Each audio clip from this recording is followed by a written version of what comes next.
اس سے پہلے کی جو کنڈیشنز ہیں ایٹ لیسٹ اس بلاکیڈ کو ختم کرنے کی یا اس ناکہ بندی کو ختم کرنے کی، جو امریکہ تو نہیں کر رہا ہے، ایون وہ پھر تھریٹننگ ٹون ہے ان کی، تو اب پھر کیا یہ سمجھا جائے کہ ایران بھی اگر یہ پیش قدمی کر رہا ہے تو Iran is banking on Russia and China?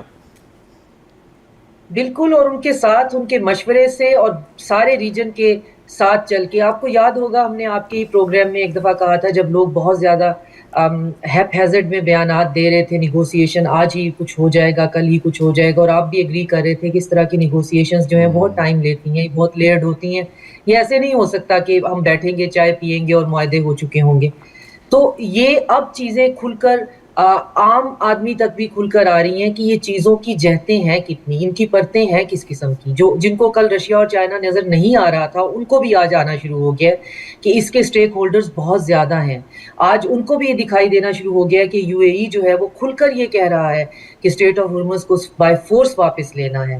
تو آج کھل کر یہ سامنے آ گیا ہے کہ گلف کے اندر ڈیوائیڈ اور ڈویژن بہت زیادہ ہے.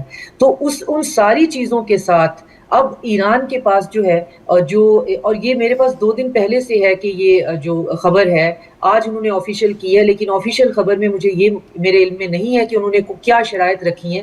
لیکن جو لیک ہے وہ یہ ہے کہ انہوں نے 3 سٹیج پروگرام ایک اپنا بتایا ہے کہ اس میں یہ کہ سب سے پہلے تو یہ جنگ مکمل ختم کی جائے. اب جنگ مکمل ختم کرنے کا مطلب یہ ہوگا کہ بلاکیڈ یہاں سے ہٹانا پڑے گا.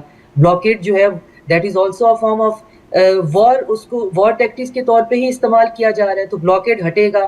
اب امریکہ کے لیے اس میں کیا راستہ ہے، یہ ذمہ داری بھی پاکستان پہ آ جائے گی، کیونکہ امریکہ کے لیے تو اس میں کوئی راستہ نہیں نکلتا. جنگ مکمل بند کرنا پہلے سٹیج کے اوپر اور بلاکیڈ کو ختم کرنا، اس سے امریکہ کو کیا ملنے والا ہے.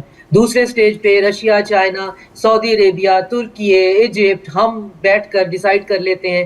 ہمیں کوئی فرق نہیں پڑتا کہ جی ایران جو ہے وہ اس کی سیکیورٹی کو مینٹین کرے. تو اس سے امریکہ کو کیا فائدہ ملنے والا ہے؟ امریکہ تو اس ویکنڈ وار کے لیے آیا ہی اس لیے تھا کہ اس نے ویکنڈ کے بعد چائنا کو کنٹین کرنا تھا. اور چائنا جو ہے وہ ایران کے اس بیان پہ بالکل نہیں بولا کہ ایران نے جب کہا کہ یہ میری ٹیریٹوریل کلیم ہے اور میں اس پہ کوئی ٹول لیوی لگانا چاہتا ہوں، نہ رشیا نے کوئی بیان دیا. لیکن چائنا نے بہت سخت ریٹیلیشن شو کی امریکہ کی بلاکیڈ پہ.